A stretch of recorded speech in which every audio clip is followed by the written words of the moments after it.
இனிய உறவுகளுக்கு வணக்கம். இன்றைக்கி குக் வித் திலக்கில் ஈஸியாக செய்யக்கூடிய இன்ஸ்டன்ட் சாம்பார் எப்படி பண்ணுறதுன்னு பார்க்கலாம். இது பேச்சுலர்ஸ் கூட ஈஸியாக பண்ண முடியும். இது இப்போ பார்க்கலாம் வாங்க. இப்போ ஒரு 2 டம்ளர் தண்ணி ஊற்றிக்கணும். 1/2 ஸ்பூன் ஜீரகம், 1/2 ஸ்பூன் தனியா, ஒரு 1/4 ஸ்பூன் வெந்தயம், வெங்காயம், ஒரு 5-6 பல் பூண்டு,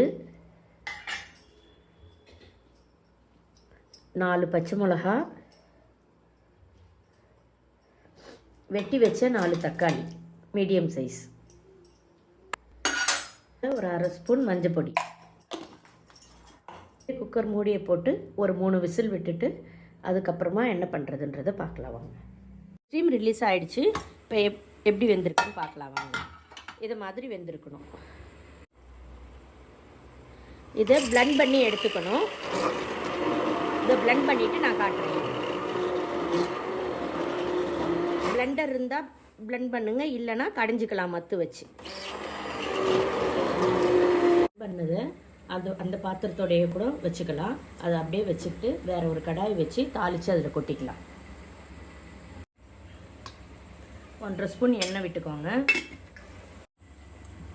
இப்போ கடுகு, உளுத்தம்பருப்பு, ஒரு 1/4 ஸ்பூன் ஜீரகம்.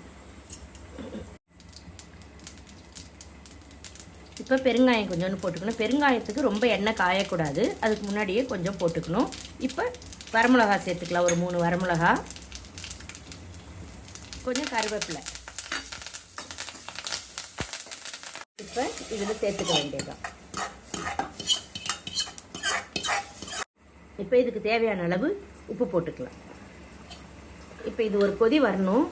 கொஞ்சம் நல்லா கொதி வந்த பிறகு 1 ஸ்பூன் கடலை மாவு கரைச்சி வச்சுருக்கேன். அப்படி கடலை மாவு இல்லாதவங்க இட்லி மாவு இருந்தால் கூட சும்மா 1 ஸ்பூன் போட்டு கொஞ்சம் தண்ணி போட்டு கரைச்சி இந்த சாம்பாரில் ஊற்றினா கொஞ்சம் திக்னஸ் கிடைக்கும்.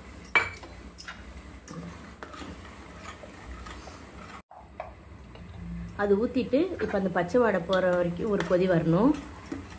கொதி வந்த பிறகு இது ஆப்ஷனல் தான். இது நான் சாம்பார் பொடி வச்சுருக்கேன், நானே ப்ரிப்பேர் பண்ணது. அதனால் இது ஒரு ஸ்பூன் போட போகிறேன். இது ஏற்கனவே நம்ம சேனலில் வீடியோ போட்டிருக்கேன், சாம்பார் பொடி எப்படி பண்ணுறதுன்னு சொல்லிட்டு.